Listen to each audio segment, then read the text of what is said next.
Thank you, everybody. Very glad you are joining me for this lecture today. As you know, I am Italian, so I have a little accent. I hope you can cope with my accent. I will try to make the best. If you have any problem, you will let me know later on. You see this picture. This picture was January 1st, 4 a.m., a Junkanoo. I will tell us sooner and later what is a Junkanoo in the Caribbean.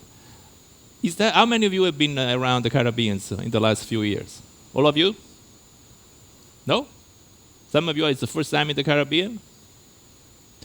Well, I will try to give you some insights, something probably you don't know, because something like this is a big event, for example, in Nassau, the Bahamas.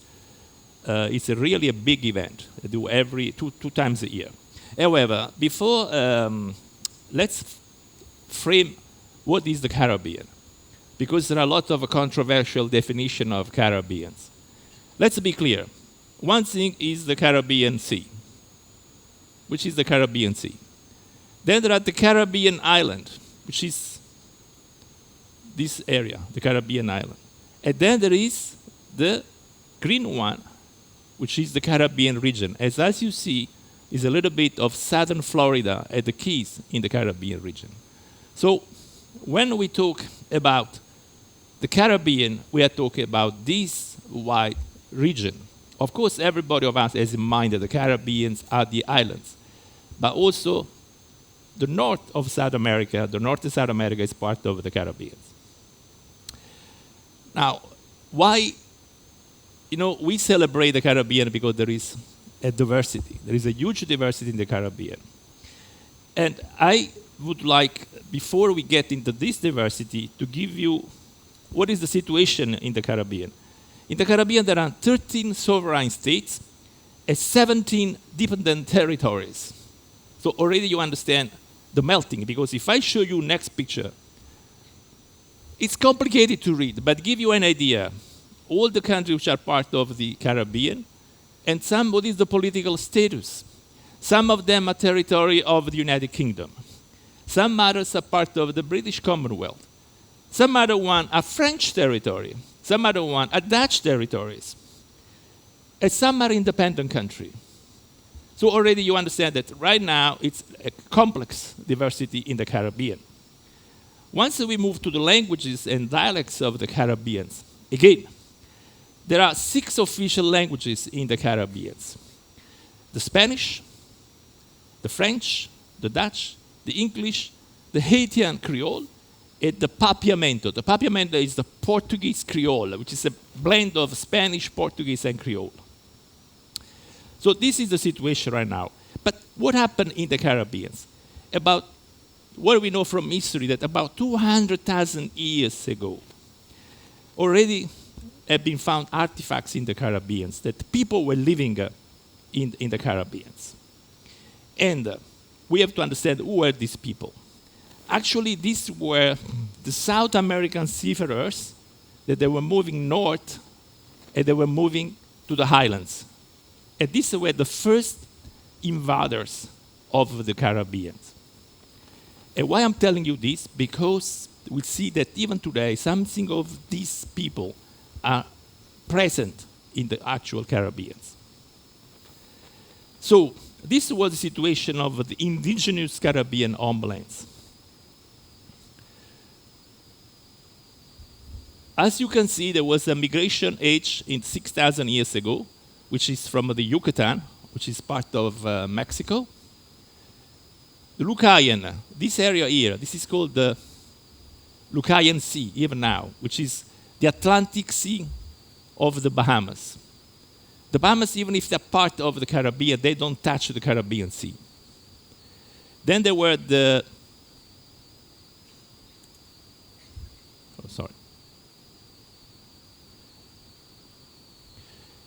Then there are the ceramic age in the Lesser Antilles. This is where we are right now. And then there are the groups of people. You heard about that. There are the Guna Bias, the Taínos Occidentales and the Taínos Clásicos. They say in Spanish, actually, this one. And then there are this other one here and the other one. These were the first inhabitants of the islands here. And as you see, some of them, they were coming from Mexico here, from Yucatan. They were just going over here. Why this is important? Because the Siboney and the Garantibi, the Taino Arawak and the Caribe, they were 750,000 people living in this area, which was about 4,000 before Christ, so many years ago. And by doing genetic studies, they figure out that this genome of these people are still present in some part of the population of the Caribbeans.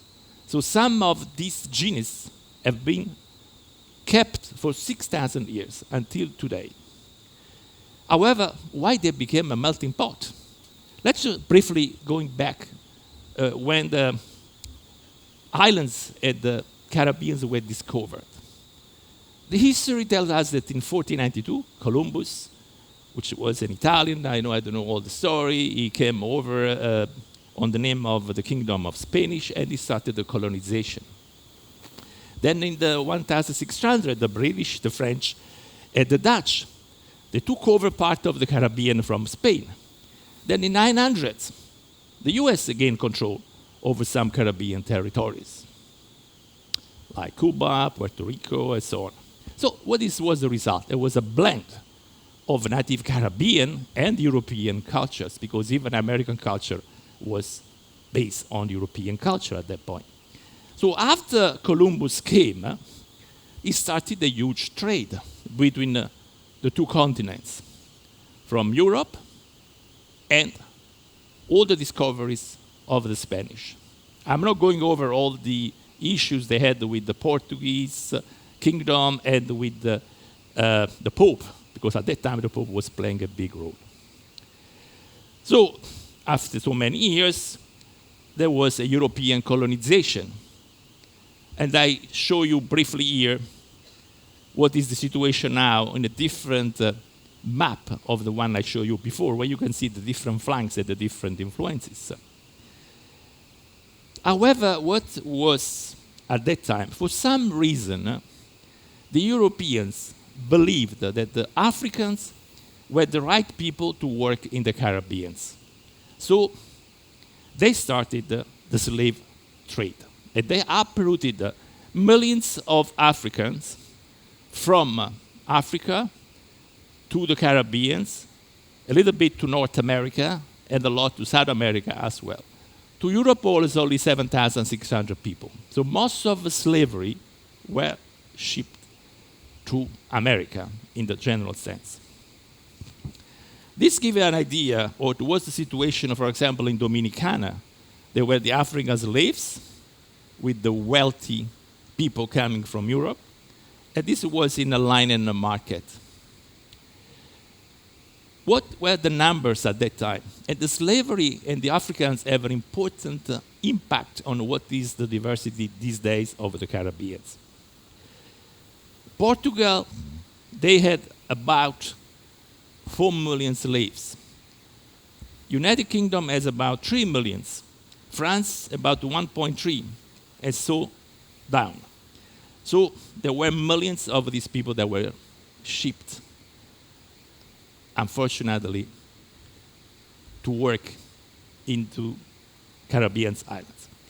However, the first country which abolished the slavery was the British Empire. In 1833, they, with an act of the Parliament, they abolished slavery in most of the British colonies, not only the Caribbean, also on the Pacific and other areas where the British were ruling at that time. So this was an important step in changing the Caribbean, because the slaves became free. But what happened? And that's the reason why you find different people. Once they had no slaves anymore, they needed the cheap labor. So they were already using in the Pacific the intergroup labor system. What does it mean?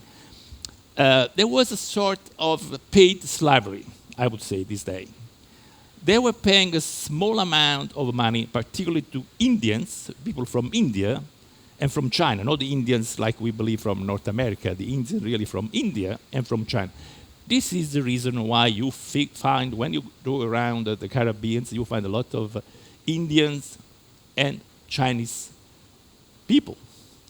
So these people, they were coming to work in the Caribbean. This is a picture of Chinese and Indians. These are original pictures. They were promising them that they would get a 5 or 20 years contract, and after these years they would be free. Even though they had to work in harsh conditions, in a very poor living condition. But for them, they say, well, we are coming from India and China that at the time was extremely poor. So for us, it's an opportunity to go in another country, and after a number of years, we are free. Actually, never happened. So these people, once they were indentured, they would get paid a little money, but they were basically a sort of slaves, paid. So a particular impact was mostly in 3 countries. Trinidad, which is the actual Trinidad and Tobago, Guyana, that we are going shortly to visit, and Jamaica. And they introduced new languages, religion, and traditions. There was a change. The Europeans, they brought, with Columbus and the others, they follow up. There was a lot of people coming from Europe, particularly Christianities, Catholics, and the Jewish, these kind of religions. Why? They were bringing different, like Hindu religions, for example. So this kind of contract was only abolished in 1917. And some of the contracts continued until 1920. It looks far away, but it's quite recent. It's like 100 years ago. After this, few years later, it happened something because it was related to the European Renaissance, Enlightenment. The people that were slaves, they want to be independent. So there was the independence, the movements, and the decolonization. And they were very successful. Some of the country, very surprising, the first country to become independent from France was Haiti. In which mess is Haiti these days? And then later on, the second one was from the same islands of Hispaniola, the Dominican Republic. So the 2 of them, they became independent very soon. And then all the others follow up. Some of them, they become independent in 1983. And you know that the last one, for example, the Barbados, last year, they voted and they now are not in the Commonwealth anymore. They are totally independent. So all these different situations we had in the Caribbean that I made very short, because I have only 45 minutes to talk today, they generated what are today population.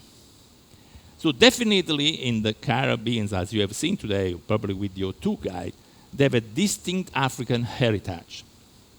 And these are the faces you can find in the different area of the Caribbean region. And these people are largely descendant of Central and Western African ancestry. So this is a kind of people, because they are also the white people in the Caribbean.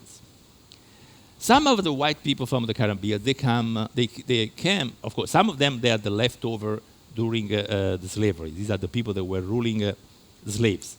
Some of them, they came when they lost the Civil War in the United States. When the United States was created, most of the losing side, they were mostly white people, they moved to some of the Caribbeans, namely the Bahamas. The Bahamas, they got a lot of white people, like 20% of the population. So you can find right now, these days, in this country, basically the mulattoes, which had the mixed African and European descendant. There are the Creole, which is the people, they have a blend of European, African, and Caribbean Indian. There are the papiamento, that I say this is the mix with the Portuguese, Spanish, and the Caribbean descendant. The voodoo, which I will talk later on because it's interesting when we go on the religion side of the Caribbean, which is really one of the inside secrets of the Caribbean. So when we can visiting, we don't see anything. But I've been lucky enough to live around this island with these people, so I know what it's about. It's a lot. At the Santeria, which is another one, which is a blend of Africans and Christian belief in Cuba. But what is the family structure in the Caribbean? Before we go inside the family structure in the Caribbean, I want to mention you the religion. Right now, the situation is that possibly the Caribbean is probably the most religious places in the world. I can tell you by living in these places, people are extremely religious, which is controversial, because from one side they are extremely religious, which means for them to go to the church, to have a lot of beliefs, but practically they don't respect any dogmas of their religion from this point of view. As you can see, there is a large majority of Christians because of the influence from Europe and from United States at that time. The Hindus, the Indians. So there are 22% of people that are Hindus. Of course, then you have Muslim and the Jewish and the Buddhist and other religions and unaffiliated. So this area is the most, I can swear you, these people are really religious, which is unbelievable how they are religious. Everything goes around religious. Now, let's talk about the Hindu. This is a temple that it's likely you can find in an Hindu area, like in India, or some area of Indonesia, or Bali. And you can find this in Trinidad and Tobago, because as I mentioned you, this was one of the places where the Indians and the Chinese arrived at that time. And so the people that were influenced by the Europeans, they are mostly Catholic, while the people who were influenced in the British Empire, they practice Protestantism, and they still do today. And sometimes you go in a small village, and there are many churches. Many churches. And what has been developed in the Caribbean? A concept of religion, which is syncretism. I don't know how many of you heard about it. This is a combination of separate concepts into one unique idea. So what basically means that in the Caribbean, there was a sort of Africanized Christianity. So the slaves, which were coming from the African culture, and they had their own beliefs, they were pushed to become Christian at that time. So what happened? That these two ideas and practice, they merged. And they created a number of different versions of Christianity. For example, one of the examples are the voodoo in Haiti and the Santeria in Cuba. Voodoo.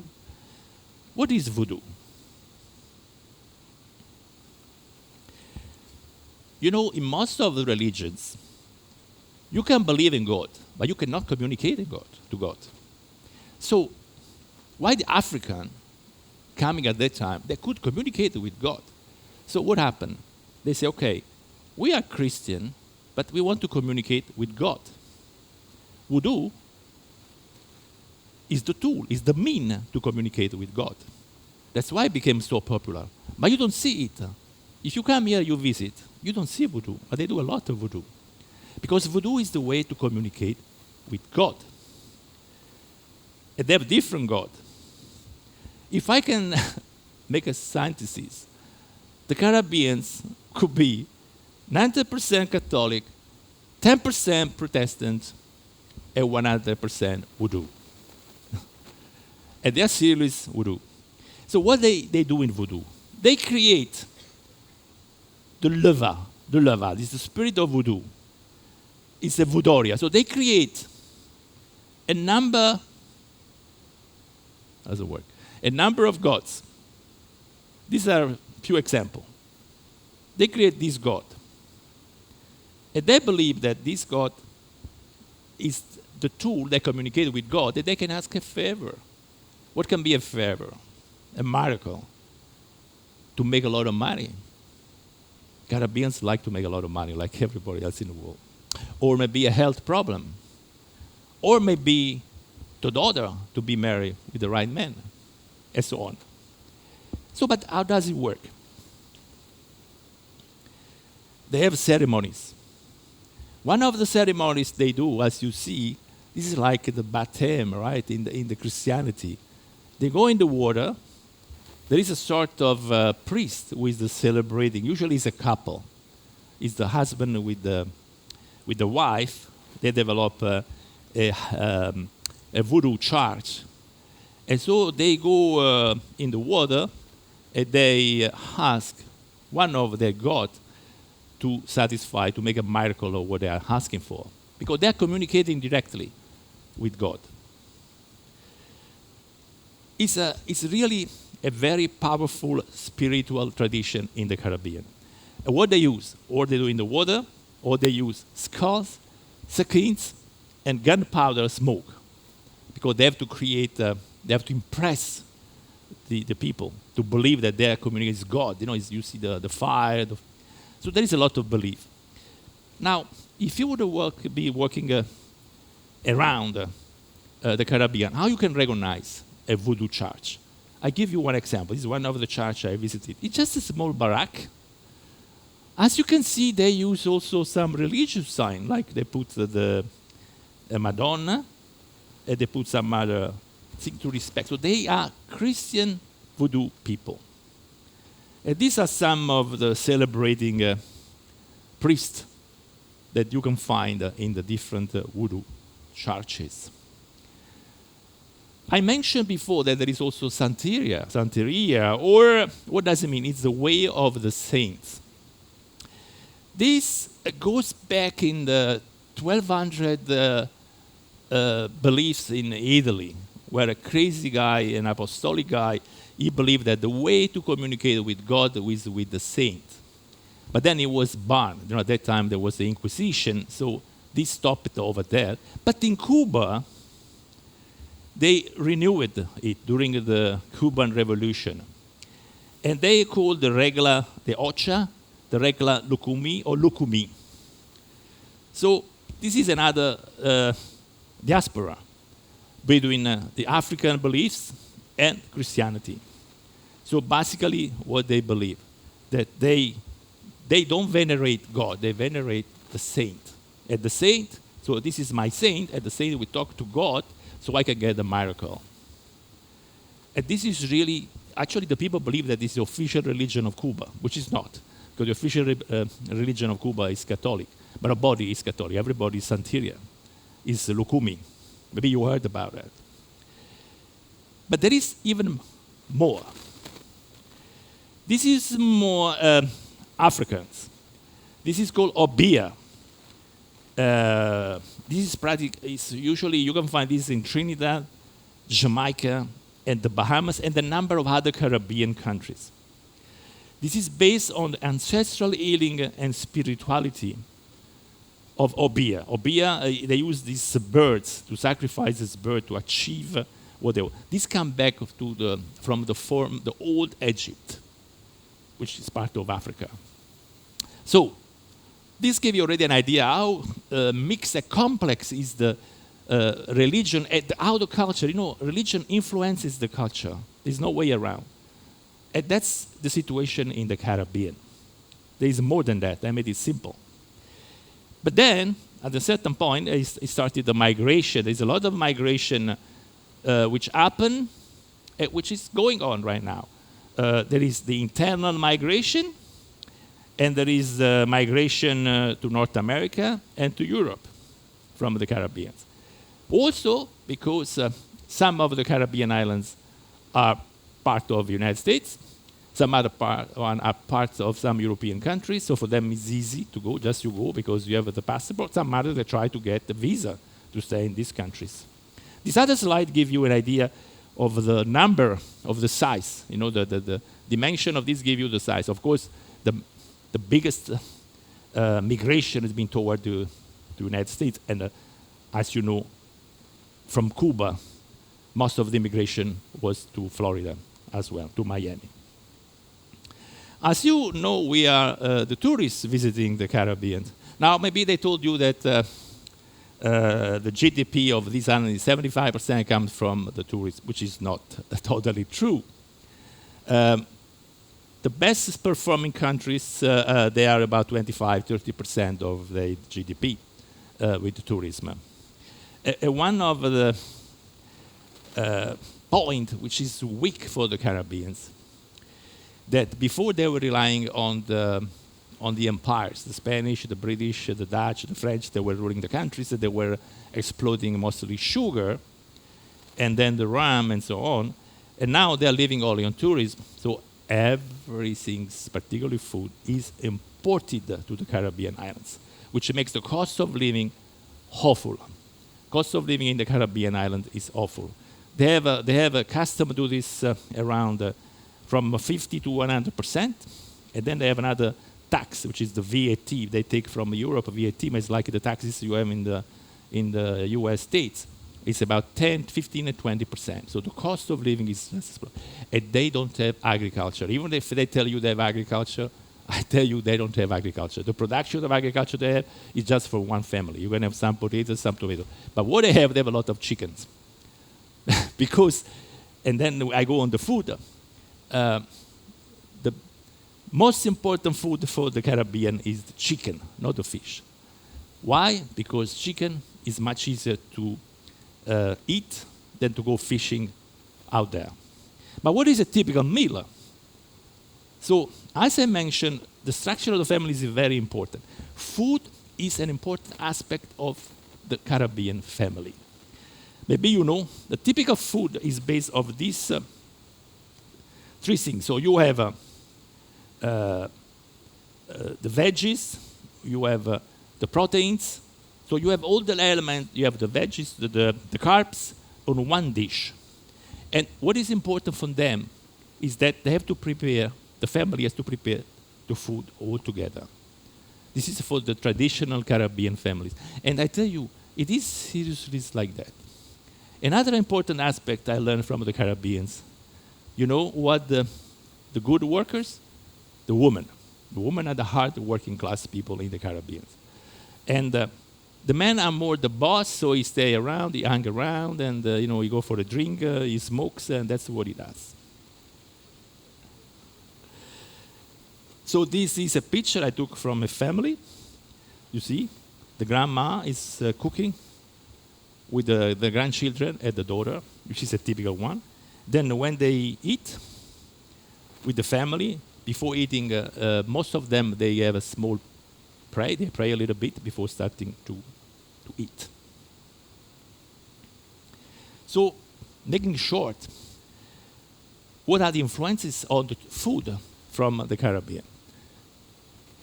So I mentioned Arawaks. Remember the Arawaks were the first people that we have signed in the Caribbean. So we have the barbecue techniques, the chili peppers, the jams, the sweet potatoes, and the cassava and the maize. The Caribs, which is another tribe that was in the Caribbean, they have the spicing food with chili. Some of the Caribbean food is extremely spicy. European, of course, oranges, limes, mangoes, rice, coffee, sugar cane. Even though these products are from South America, they were developed a lot from the Europeans. So, these days lemons are produced in the northern South America a lot, much more than in the Mediterranean right now. Then you have the West African slaves, where you have okra, the pigeon peas, the plantain, the calabo, the taro, the ackee, and the breadis. And Indian, the curry and the chutney. And then the South American influence, the native potatoes, the passion fruit, the papaya, the avocado, and the cocoa. So this is a summary of their food, which is in the Caribbean diversity. One food which you find in most of the islands is the conch. I don't know, I believe some of you, they try the conch. Usually the conch is eaten raw, and it's made like a salad, this kind of salad. They call the conch salad, and they have a different kind of conch salad. I have a picture here from Kate Middleton, which is sample a Bahamian delicacy. So what she is trying? She basically testing the conch pistol, which is said to have the same effects of Viagra. Well, I mean, but they believe it. So what they do when they have the conch, they take out this part, which is called the conch pistol, and they believe that they give you the same effect of Viagra. Now, they say that if you eat conch, you will be a sex god. I will ask the chef to prepare for all of us. Now, there's no scientific evidence at all. But it's part of the national conversation they have all in the Caribbean islands among themselves. Since I've been living with them a little bit, I had a conch pistol, so it's like, wow. Anyhow, another interesting food from the Caribbean is the huge Caribbean king crab. This gives you an idea how big they are. But one picture I took with my wife Monica once we were in one of the islands. You never saw any picture like this one? These are the land crab of the Caribbean. In the spring, there are millions of these crabs walking on the street. And you drive and you kill them. So I remember the first time we stopped, we said, what's going on? Because there were so many of these around. They say, oh my gosh, what's going on here? And they eat. They collect it, they cook like this way. So they make, actually it's pretty good. And during the spring, they just go on the street and they collect it. It's nothing to do. So they eat because it's like chicken. It's everything which is easy, they would do. Well, we already mentioned this one. So to recap, they have the pigeon peas and rice, the corn, the salad, and the protein. This is a typical Caribbean meal. They can eat even, for a week, they can eat every day the same meal. However, another thing which is interesting in the Caribbean, before we move to more colorful aspects of the culture, is what they call the bush medicine, or the herbal remedies and healing teas. They are so lucky that in the Caribbean, they have a lot of herbs which help them to heal themselves. So in the centuries, they developed this knowledge, and they use a lot to care of themselves. So they are a little bit away from Western medicine, and they use a lot of bush medicine. Even though they go to the doctor, but then they say, no, I'm going to the bush and I take these herbs and so on, and they make their own remedies. Sometimes it worked. I never tried it myself, but I saw with other people it was working. I was impressed. Like that, the flu, it took a sort of tea, and then it was fine. I said, wow. I mean, it was very impressive. Now, let's go to another aspect. Some people ask me already, there is a Caribbean carnival, but there is also the Junkanoo. So, you know the difference between the carnival and the Junkanoo? Actually, there is a huge difference. The carnival comes from the European heritage, from Christianity. This is done a week before the Lent Day, the Assumption's Day, in the Christian beliefs, and which is done in Europe as well. I never saw very much in the United States, but they do a lot in Europe as well. Different countries, they have carnival. And this is the one they do in the Caribbean island. The Junkanoo. I will tell you very soon. So what is the difference? The carnival is done between April and May, and sometimes it can be in February, depending when the Lent Day is coming, is falling down. The Junkanoo is done on the Boxing Day at January 1st. The January 1st, 4 o'clock in the morning, is the most important. It's a big parties. In the big places, the tickets can go up to $1,000 to $2,000 just to assist to a Junkanoo. But where the Junkanoos come from? The Junkanoo comes from the West African Junkanoo, which is the way to pronounce it. Is the Junkanoo is an African American holiday celebration. Actually, it started in North Carolina before going to North Carolina when they were the slaves, not these days. There was the parties for the slaves. So the slaves, they were having this party that they say Junkanoo, and then that's why John Canoe, and there's nothing to do with the carnival. So I try to make you understand these two different things. And I tell you, the June canoes, when they do it, the most important is in the Bahamas, in the capital of Nassau. If you will never happen to be there, it's a big event, huge event. There are people, millions of people coming from all over the world. And they started in 1824 the first time. These are some pictures from the June canoe in Nassau. So these are coming from the African slaves that they were celebrating the New Year. And these are some visitors. And this was the one of Boxing Day 2024. You see the crowd which is present for the June canoe at this point.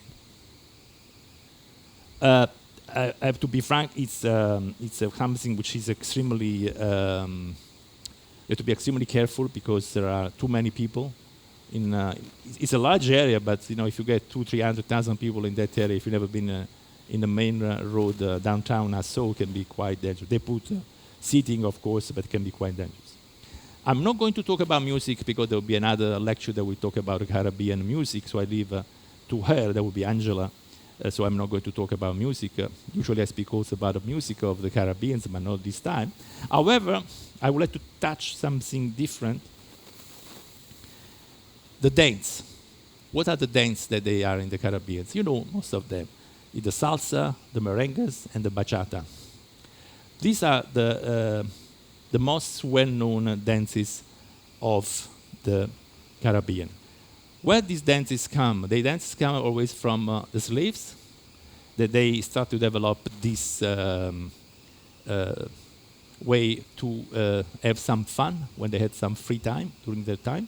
And then this day they become extremely famous, as you know. And what is interesting, the way they dress. It's full of colors. It's full of fun to dance these things. Of course, in South America there are other dances, like samba or tango, but they are not related to the Caribbean area. Before I close, I would like to show you this other amazing picture, which show you how they are capable of having colorful dressing when they have fun. And I think that we are lucky enough that we have the time to visit the Caribbean, and we have this fact that we can embrace and we can celebrate this culture. Of course, when we are in a cruise, we stay a few hours, and we saw just a very small aspect. But sometimes we have the opportunity to have a different understanding of the culture, the language, and the tradition that unite the Caribbean. The Caribbean have an association of Caribbean countries, so they, since a number of years, they try to help each other to be stabilized. Some of them, as you know, they made even a unique kind of money to make it easy. Some other countries, they just use the US dollars. And some others just use the euro, depending where they trained, so to make it easy. But anyway, I believe that this diversity is a strength and a beauty for all of us, that we have this opportunity to share this amazing culture in the Caribbean. Tomorrow we'll be in another Caribbean island, and then another one again. We go to Barbados, which now I told you is totally independent. It's not in the Commonwealth anymore. And before I close, I would say I am on board all the time. If you see me, you want to talk with me, I would be glad to share any things you want and to share my time with you. My next lecture, I don't know yet what will be in the calendar, but it will be on the French Guiana, how they went from a penal country to a space station. This will be my next lecture. So thank you very much for your time. Have a nice evening, a nice dinner. Thank you very much.